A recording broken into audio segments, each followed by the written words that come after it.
ওম শান্তি। আজকের তারিখ হলো 30শে জানুয়ারি 2021। বাবা সাকার মুরলি। আজকের মুরলিতে বাবা বলেছেন, মিষ্টি বাচ্চারা, তোমাদের স্মরণের যাত্রা হলো একদমই গুপ্ত। তোমরা বাচ্চারা এখন মুক্তিধামে যাওয়ার জন্য যাত্রা করছো। তো বাবা বলেছেন কি আমাদের স্মরণের যে যাত্রা এটা হলো একদমই গুপ্ত, আর আমরা বাবার বাচ্চারা এখন মুক্তিধামে যাওয়ার জন্য যাত্রা করছি। প্রশ্ন: স্থূল লোক নিবাসী থেকে সূক্ষ্ম লোক নিবাসী ফরিস্তা হওয়ার পুরুষার্থ কি? উত্তর: সূক্ষ্ম লোক নিবাসী ফরিস্তা হতে গেলে আত্মিক সেবাতে সম্পূর্ণ অস্থি স্বাহা করো। অস্থি স্বাহা না করে ফরিস্তা হতে পারবে না, কারণ ফরিস্তা অস্থি মাংস ব্যতীত হয়। এই অসীম জগতের সেবাতে দধিচি ঋষির মতো প্রতিটি অস্থি নিয়োজিত করতে হবে, তবেই ব্যক্ত থেকে অব্যক্ত হবে। তো বাবা বলেছেন যে স্থূললোক নিবাসী থেকে সূক্ষ্মলোক নিবাসী ফরিস্তা হওয়ার পুরুষার্থ কি? তো সূক্ষ্মলোক নিবাসী ফরিস্তা হতে হলে আমাদের এই আত্মিক সেবায় সম্পূর্ণ সোহা হতে হবে। দধিচি ঋষির কথা বাবা বলেছেন কি দধিচি ঋষির মতো আমাদের হাড্ডি হাড্ডি বাবার সেবায় সহযোগ করতে হবে। গীত বাবা বলেছেন, ধৈর্য ধরো রে মন, ধৈর্য ধরো। বলা হয় না, ধীরজ দর বনবা ধীরজ দর। ওম শান্তি। এই গানের দ্বারা বাচ্চারা ইশারা পেয়েছে যে ধৈর্য ধরো। বাচ্চারা জানে যে আমরা শ্রীমত অনুযায়ী পুরুষার্থ করছি, আর জানে যে আমরা এই গুপ্ত যুগের যাত্রাতে আছি। সেই যাত্রা নিজের সময় মতো সম্পূর্ণ হবে। মুখ্য হলই এই যাত্রা, যেটা তোমরা ব্যতীত আর কেউ জানে না। বাবা বলেছেন আমরা ছাড়া এই যাত্রা তোর কেউ জানে না। যাত্রাতে অবশ্যই যেতে হবে, আর নিয়ে যাওয়ার জন্য পাণ্ডাও চাই। এর নামই রাখা হয়েছে পাণ্ডব সেনা। এখন যাত্রাতে চলছে। স্থূল লড়াইয়ের কোনো ব্যাপার নেই, প্রতিটি ব্যাপার হলো গুপ্ত। যাত্রাও হলো খুবই গুপ্ত। শাস্ত্রতেও আছে, বাবা বলেন আমাকে স্মরণ করো, তবে আমার কাছে এসে পৌঁছাবে। এইটা তো যাত্রা, তাই না? বাবা সমস্ত শাস্ত্রের সার বলে দেন, প্র্যাকটিক্যালে একটি প্রয়োগ করান, নিয়ে আসেন। আমাদের অর্থাৎ আত্মাদের যাত্রা করতে হবে আমাদের নির্বাণ ধামে। ভেবে দেখলে বুঝতে পারবে এইটা হলো মুক্তিধামের জন্য সত্যিকারের যাত্রা। সকলেই চায় আমি মুক্তিধামে যাব, আমরা সকলে চাই কি আমরা মুক্তিধামে যাব। এই যাত্রা করার জন্য কেউ মুক্তিধামের রাস্তা বলো, কিন্তু বাবা তো নিজের সময় মতো নিয়ে আসেন। বাবা বলছে বাবা নিজের সময় মতো আসবেন। যে সময়কে কেউ জানে না, বাবা এসে বলে দেন, তখন বাচ্চাদের বিশ্বাস হয় এটা একদম সত্যিকারের যাত্রা। যে যাত্রার কথা প্রচলিত আছে, ভগবান এই যাত্রা শিখিয়েছিলেন, মন মনা ভব মধ্যাজি ভব। এই শব্দ তোমাদের অনেক কাজে। কেবল কে বলেছেন এইটাই ভুল করে দিয়েছে, বলে যে দেহ সহ দেহের সম্বন্ধকে ভুলে যাও। এনারও ব্রহ্মা বাবার দেহ আছে, এনাকেও বোঝানোর জন্য আর কেউ আছে। যার নিজের দেহ নেই, সেই বাবা হলেন বিচিত্র ওনার কোনো চিত্র নেই, আর সকলের তো চিত্র আছে। সমগ্র দুনিয়া হলো চিত্রশালা। তো বাবা বলেছেন এই সমগ্র দুনিয়াটা হলো এক চিত্রশালা, বিচিত্র আর চিত্র, অর্থাৎ জীব আর আত্মা এই মনুষ্য স্বরূপ তৈরি হয়ে আছে। তবে সেই বাবা হলেন বিচিত্র। বোঝান যে আমাকে চিত্রের আধার নিতে হয়। শাস্ত্রে ভগবান বরাবর বলেছেন, মহাভারত লড়াইও যখন শুরু হয়েছিল রাজযোগ শেখাতেন। অবশ্যই রাজত্ব স্থাপন হয়েছিল। এখন তো রাজত্ব নেই। রাজযোগ ভগবান শিখিয়েছিলেন নতুন দুনিয়ার জন্য, কারণ বিনাশ সামনে ছিল। বোঝানো হয় এরকম হয়েছিল যখন স্বর্গ স্থাপন করা হয়েছিল, সেই লক্ষ্মী নারায়ণের রাজ্য স্থাপন হয়েছিল। এখন তোমাদের বুদ্ধিতে আছে সত্যযুগ ছিল, এখন হলো কলিযুগ। বাবা আবার সেই কথাই বোঝান, কেউ তো এমন বলতে পারবে না যে আমি পরম ধাম থেকে এসেছি তোমাদের ফিরিয়ে নিয়ে যেতে। বাবা ছাড়া আর কি কেউ এরকম বলতে পারে যে আমি তোমাদের ফিরিয়ে নিয়ে যেতে এসেছি পরম ধাম থেকে? পরম পিতা পরমাত্মাই বলতে পারেন, ব্রহ্মার দ্বারা আর কারোর দ্বারাই এইটা ব্যক্ত হবে না। সূক্ষ্ম লোকে থাকেন ওই ব্রহ্মা বিষ্ণু শঙ্কর। ব্রহ্মার ক্ষেত্র বোঝানো হয়েছে যে তিনি হলেন অব্যক্ত ব্রহ্মা, আর ইনি হলেন ব্যক্ত। তোমরা এখন ফরিস্তা হচ্ছ। ফরিস্তায় স্থূল লোকে থাকে না, ফরিস্তার অস্থি মাংস থাকে না। ফরিস্তা হচ্ছে লাইটের শরীর, তার তো হাড় মাংসের শরীর থাকে না। এখানে এই আত্মিক সেবাতে অস্থি ইত্যাদি সব নিঃশেষ করে দেয়, মানে হাড্ডি হাড্ডি বাবার সেবায় লাগায়, তারপর ফরিস্তা হয়ে যায়। এখন তো অস্থি আছে, তাই না? এটাও লেখা হয়েছে, নিজের অস্থি সমূহ সার্ভিসে দিয়ে দাও। যদি নিজের অস্থি সমূহ সম্পূর্ণ সমর্পণ করে তখন স্থূল লোক থেকে সূক্ষ্ম লোক নিবাসী হয়। এখানে আমরা অস্থি সমর্পণ করে সূক্ষ্ম হয়ে যাই। এই সার্ভিসে সব কিছু সহায় করতে হবে। স্মরণে থাকতে থাকতে আমরা ফরিস্তা হয়ে যাব।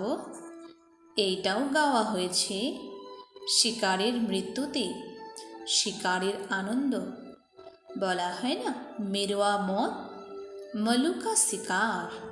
মলুক ফরিস্তাকে বলা হয়, তোমরা মানুষ থেকে ফরিস্তা হও, তোমাদের দেবতা বলা যাবে না। এখানে তো তোমাদের শরীর আছে। সূক্ষ্ম লোকের বর্ণনা এখন করা হয়, যোগে থেকে আবার ফরিস্তা হয়ে যায়। শেষকালে তোমরা ফরিস্তা হয়ে যাবে, তোমাদের সব সাক্ষাৎকার হবে আর খুশি হবে। মানুষ তো সব কালের মৃত্যুর শিকার হয়ে যাবে। দুনিয়ার মানুষ কী হবে? মৃত্যুর শিকার হয়ে যাবে। তোমাদের মধ্যে যারা মহাবীর হবে তারা অটল থাকবে। এছাড়া কি কি হতে থাকবে? বিনাশের সিন সব, তাই না? অর্জুনের বিনাশের সাক্ষাৎকার হয়েছিল। এ কোনো একজন অর্জুনের কথা নয়। বাচ্চারা, তোমাদের বিনাশ আর স্থাপনার সাক্ষাৎকার হয়। প্রথম দিকে বাবারও বিনাশের সাক্ষাৎকার হয়েছিল। সেই সময় জ্ঞান তো কিছুই ছিল না, দেখতেন সৃষ্টির বিনাশ হচ্ছে। তারপর চতুর্ভুজের সাক্ষাৎকার হয়েছিল। তো ব্রহ্মা বাবার শরীরে যখন শিব বাবা আসে, তারপরে বাবাকে দেখেছিল, সাক্ষাৎকার হয়েছিল বাবার। বিষ্ণু চতুর্ভুজের সাক্ষাৎকার হয়েছিল, বিনাশের সাক্ষাৎকার হয়েছিল। বুঝতে পারে এটা তো ভালো, বিনাশের পরে আমরা বিশ্বের মালিক হই, তখন খুশি আসে। নাকি দুনিয়ার বিনাশ হবে, তবেই তো আমরা নতুন দুনিয়ার মালিক হব না। এখন এই দুনিয়া জানে না যে বিনাশ তো ভালো, দুনিয়ার মানুষ তো জানে না কি বিনাশ তো ভালো। পিসের মানে শান্তির জন্য কত চেষ্টা করি, কিন্তু শেষকালে বিনাশ তো হতেই হবে।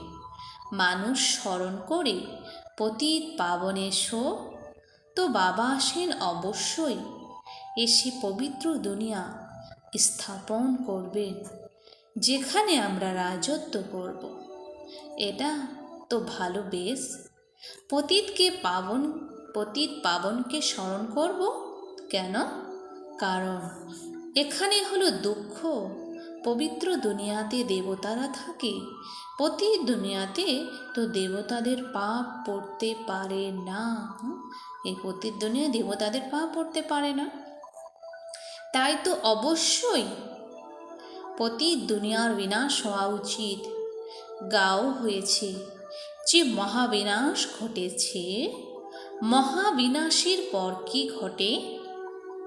এক ধর্মের স্থাপনা, তো এরকমই তো হবে। এখান থেকে রাজ্য শিখবে, বিনাশ হবে। এছাড়া ভারতে কে বাঁচবে? যারা রাজযোগ শিখছে, জ্ঞান প্রদান করছে, তারাই বাঁচবে।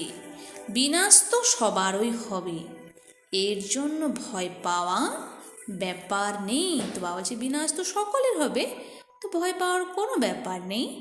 পতিত পাবনকে ডাকে তখন, আর তিনি এলে তখন তো খুশি হওয়া উচিত, তাই না? আমরা পতিত পাবনকে ডাকি, ভগবানকে ডাকি কি হে পতিত পাবন, এসে আমাদের পতিত থেকে পাবন করো। তো যখন তিনি আসে তবে আমাদের খুশি হওয়া উচিত, তাই না? বাবা বলেন বিকারে যেও না, এই বিকারের ওপর বিজয় প্রাপ্ত করো বা দান করো, তবে গ্রহণ মুক্তি পাবে। ভারতের গ্রহণ অবশ্যই মুক্তি পায়। কুৎসিত থেকে সুন্দর হতে হবে। সত্যযুগে পবিত্র দেবতারা ছিল, তারা অবশ্যই এখানে থাকবে। তোমরা জানো যে আমরা শ্রীমত অনুযায়ী নির্বিকারী হচ্ছি, ভগবানুবাজ এইটা হলো গুপ্ত। শ্রীমত অনুযায়ী চলে তোমরা বাদশাহী প্রাপ্ত করো। বাবা বলেন তোমাদের নর থেকে নারায়ণ হতে হবে, সেকেন্ডে রাজত্ব প্রাপ্ত হতে পারে। শুরুতে কন্যারা 4 থেকে 5 দিনও বৈকুণ্ঠতে গিয়ে থাকতো। তো শুরু থেকে যখন ট্রান্সে চলে যেত তো 4-5 দিন তারা থেকে যেত। শিব বাবা এসে বাচ্চাদেরকে বৈকুণ্ঠেরও সাক্ষাৎকার করান, স্বর্গের সাক্ষাৎকার করান। দেবতারা আসতেন কত মান সম্মানের সাথে, তাই বাচ্চাদের মনের মধ্যে থাকতো বরাবর গুপ্তবেশে আসেন যে বাবা তিনি আমাদের বোঝাচ্ছেন ব্রহ্মার দেহে আসেন। ব্রহ্মার দেহ তো এখানে দরকার, তাই না? প্রজাপিতা ব্রহ্মা দ্বারা স্থাপনা বাবা বুঝিয়েছেন যে কেউই আসুক না কেন তাকে জিজ্ঞাসা করো কার কাছে এসেছো? বিকের কাছে। আচ্ছা, ব্রহ্মার নাম কখনো শুনেছ? প্রজাপিতা তিনি। আমরা সবাই এসে ওনার হয়েছি?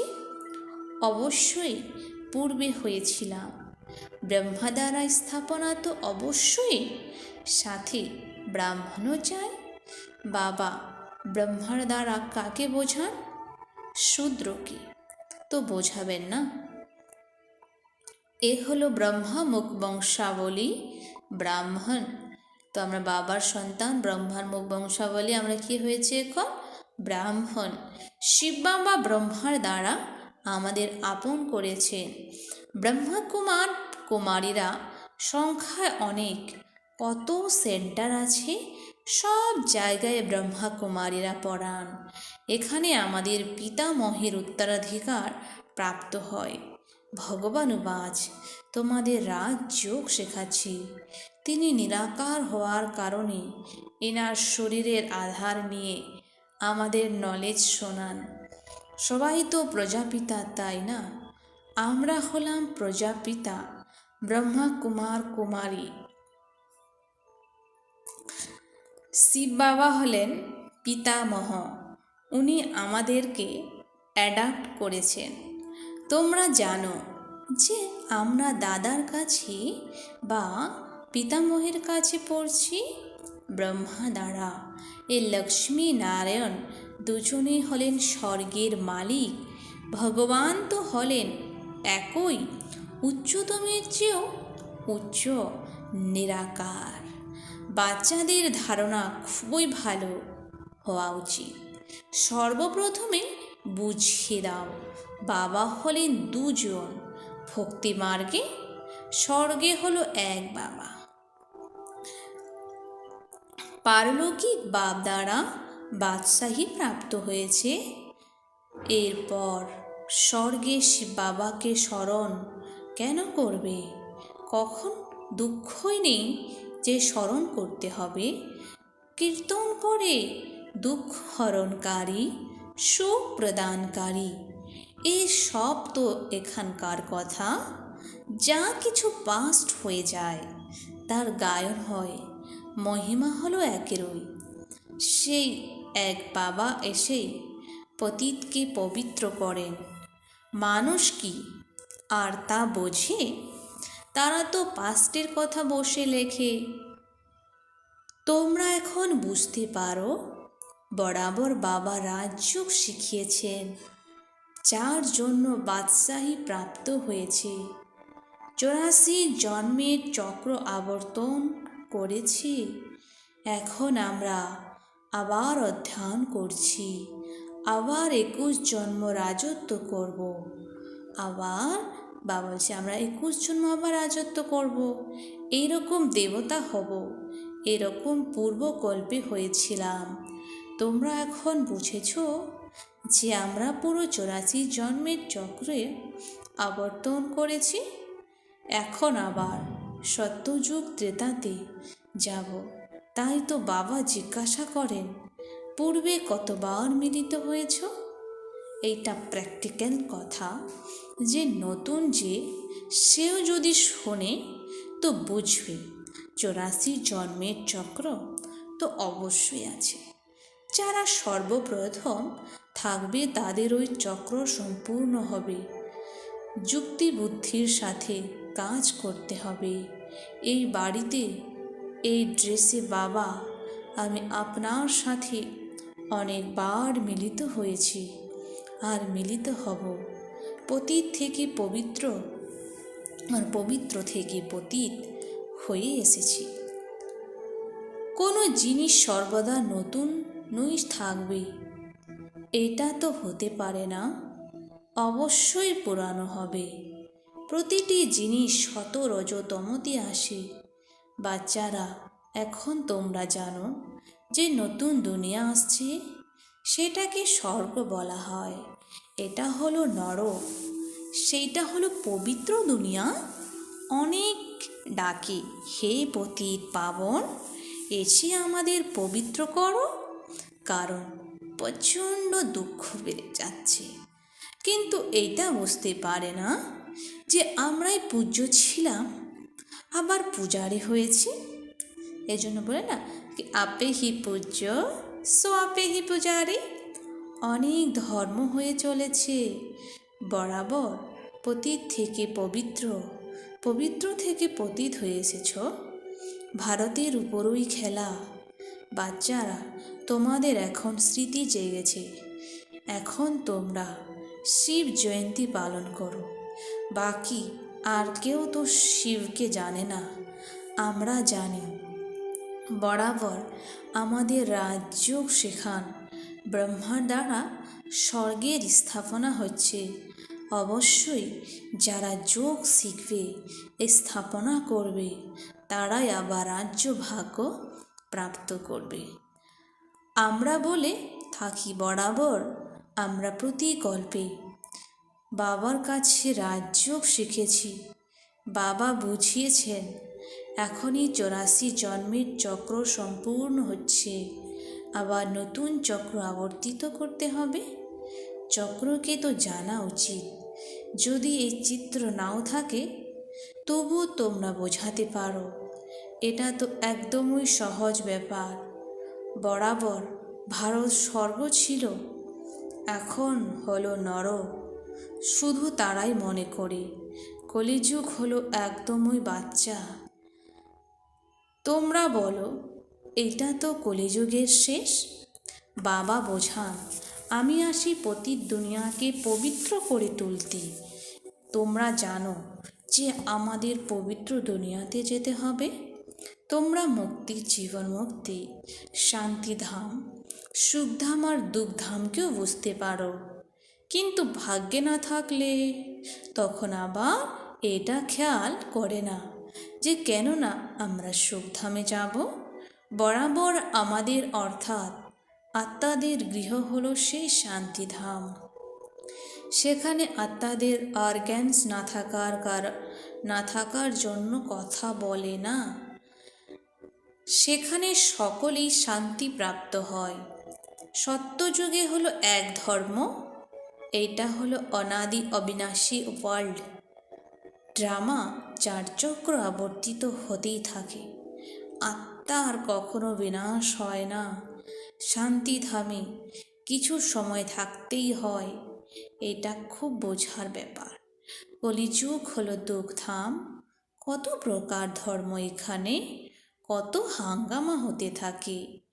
যখন একদম দুঃখধাম হয় তখনই বাবা আসেন। দুঃখধামের পরে সম্পূর্ণ ফুল সুখধাম।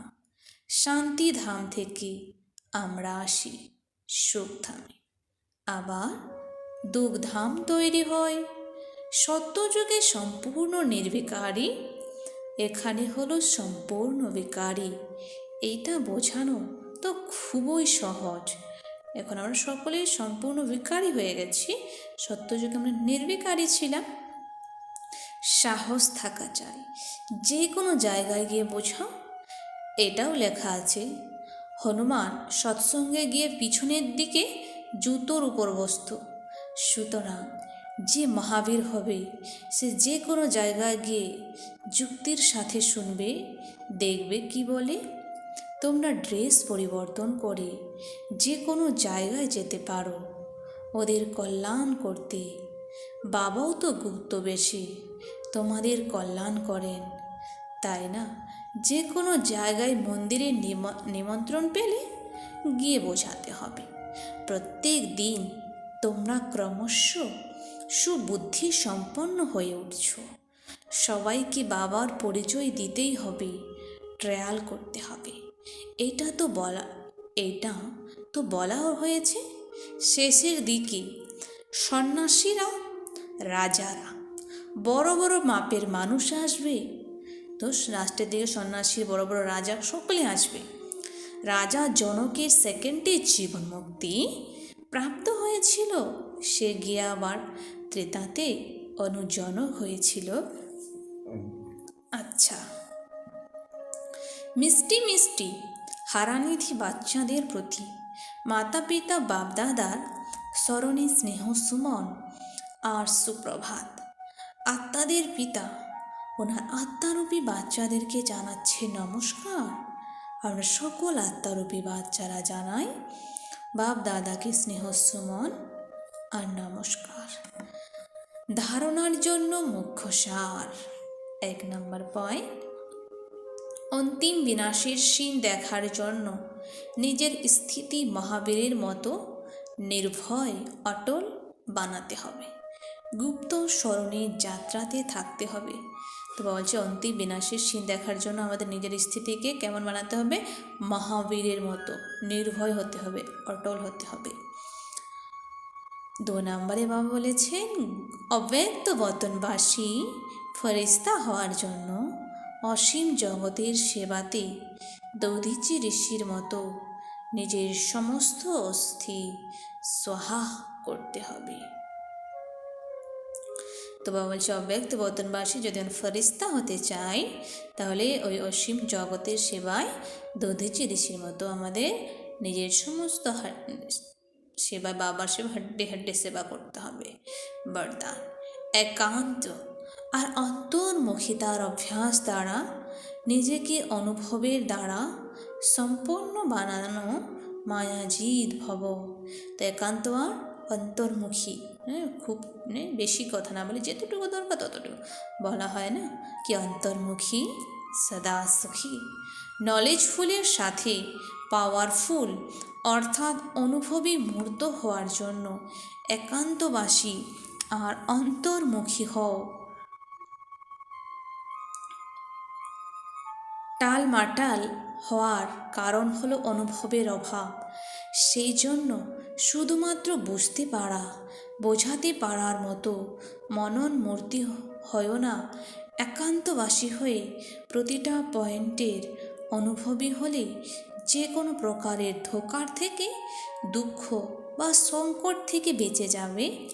কার বাচ্চা কি প্রাপ্তি, এই প্রথম পাঠের অনুভব করতে পারলে সহজেই মায়াজিৎ হয়ে উঠবে। স্লোগান দায়িত্ব পালনের সাথে সাথে ডবল লাইফ থাকতে পারে যে সে হলো বাবার সমীপ রত্ন। তো বাবার যে কোনো দায়িত্ব যে পালন করার সাথে সাথে যে ডবল লাইফ, সে ফরিস্তা আত্মা স্থিতিতে থাকে, ফরিস্তা স্বরূপে থাকে, সে হলো বাবার সমীপ রত্ন, সে হলো বাবার কাছে রত্ন। ওম শান্তি। ধন্যবাদ বাবা আজকের এই মিষ্টি মুরলির জন্য।